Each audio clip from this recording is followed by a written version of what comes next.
PT United Tractors Tbk atau UNTR mengumumkan akan membagikan dividen interim kepada para pemegang saham dalam waktu dekat.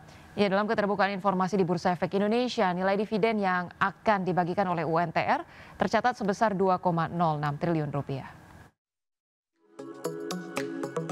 PT United Tractors Tbk mengumumkan akan membagikan dividen interim kepada para pemegang saham dalam waktu dekat. Dalam keterbukaan informasi di Bursa Efek Indonesia, nilai dividen yang akan dibagikan oleh United Tractors tercatat sebesar 2,06 triliun rupiah. Nilai dividen tersebut berasal dari laba bersih yang dapat diatribusikan kepada entitas induk pada semester 1 tahun 2025, yakni sebesar 8,13 triliun rupiah. Dividen per saham jika sudah ada kepastian jumlah saham yang akan dibagi adalah sebesar Rp567 per saham. Jadwal pembagian dividen diantaranya adalah dividen di pasar reguler dan pasar negosiasi pada 7 Oktober 2025, ex-dividen di pasar reguler dan pasar negosiasi tanggal 8 Oktober 2025, dividen di pasar tunai 9 Oktober 2025, ex-dividen di pasar tunai 10 Oktober 2025, recording date 9 Oktober 2025, dan pembayaran dividen pada tanggal 24 Oktober 2025. Berbagai sumber IDX Channel. Lagi nggak Pak? Ya. Ya, selanjutnya pemirsa PT Mayora Indah Tbk atau MYOR terus menyiapkan strategi untuk menggenjot kinerja di sisa tahun 2025. Ya, pemirsa, perusahaan menaruh harapan besar dari penguatan pasar domestik maupun ekspor. PT Mayora Indah Tbk atau MYOR terus menyiapkan strategi untuk menggenjot kinerja di sisa tahun 2025.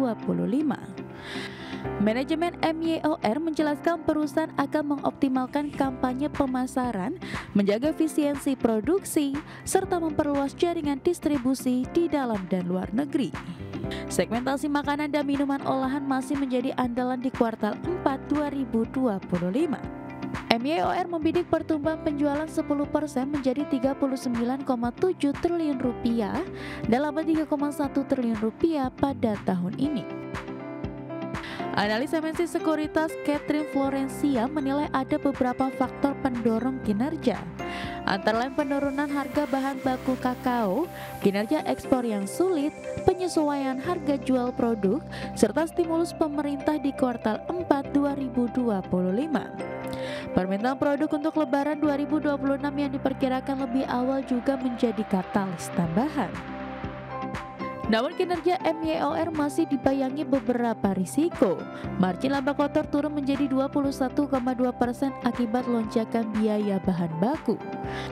Sementara fluktuasi rupiah dan persaingan ketat di industri FMCG juga menjadi tekanan.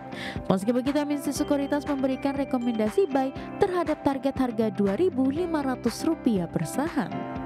Berbagai sumber IDX Channel.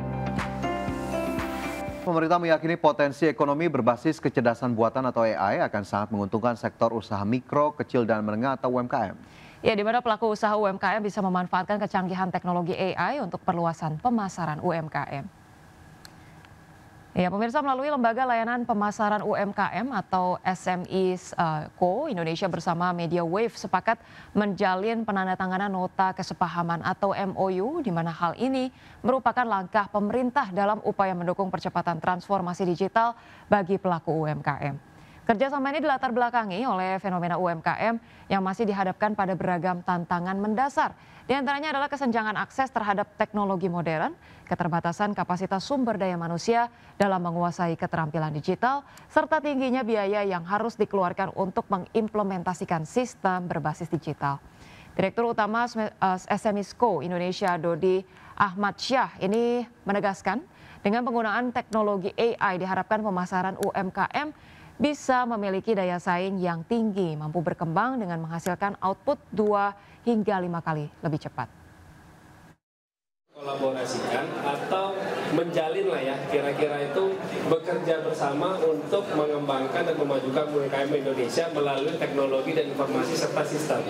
Nah, seperti yang kita tahu kan hari ini semuanya eranya itu era-era teknologi, AI dan lain-lain kan. Makanya dengan kapabilitas, kompetensi Pak Yose beserta jajaran yang ada di MWH maupun di Media Wave, kami dengan Pak Menteri gitu ya, kita juga tahu jumlahnya UMKM ini. Tapi kan sebetulnya kementerian ini, khususnya Pak Menteri kan juga pengen tahu kondisi bisnisnya seperti apa, mereka lagi trennya seperti apa, mungkin kalau ada problem seperti apa. Nah, jadi kami akan dengan Smesco ini bikin dashboard khusus supaya Smesco juga sebagai kepanjangan tangan dari kementerian bisa memonitor juga. Aktivitas manufaktur China mulai pulih pada September 2025 meski masih melanjutkan tren kontraksi selama 6 bulan berturut-turut. Biro Statistik Nasional China melaporkan Purchasing Managers Index manufaktur naik tipis ke level 49,8 di bulan September dibandingkan 49,4 di bulan sebelumnya. Aktivitas manufaktur China mulai pulih pada September 2025 meski masih melanjutkan tren kontraksi selama 6 bulan berturut-turut di tengah resiko perlambatan ekonomi setelah lonjakan pertumbuhan pada awal tahun. Biro Statistik Nasional China melaporkan Purchasing Manager Index manufaktur resmi naik tipis ke level 49,8 dari 49,4 pada Agustus. Catatan itu lebih tinggi dari perkiraan ekonom Bloomberg di 49,6. Tren kontraksi ini merupakan periode terpanjang sejak 2019. Sementara itu indeks aktivitas non-manufaktur yang mencakup konstruksi dan jasa turun lebih besar dari ekspektasi menjadi 50 dari 50,3 pada bulan sebelumnya. Data tersebut menjadi bukti pertama pelemahan ekonomi masih berlanjut hingga akhir kuartal 3 2025 setelah mengalami periode terburuk pada Juli hingga Agustus. Permintaan domestik yang lesu serta ketidakpastian tarif Amerika Serikat menjadi tekanan tambahan bagi prospek ekspor China. Jumlah analis pun memperkirakan ekonomi China akan melambat pada kuartal 4 2025 setelah mencatat pertumbuhan 5,3% pada paruh pertama tahun ini. Berbagai sumber IDX Channel.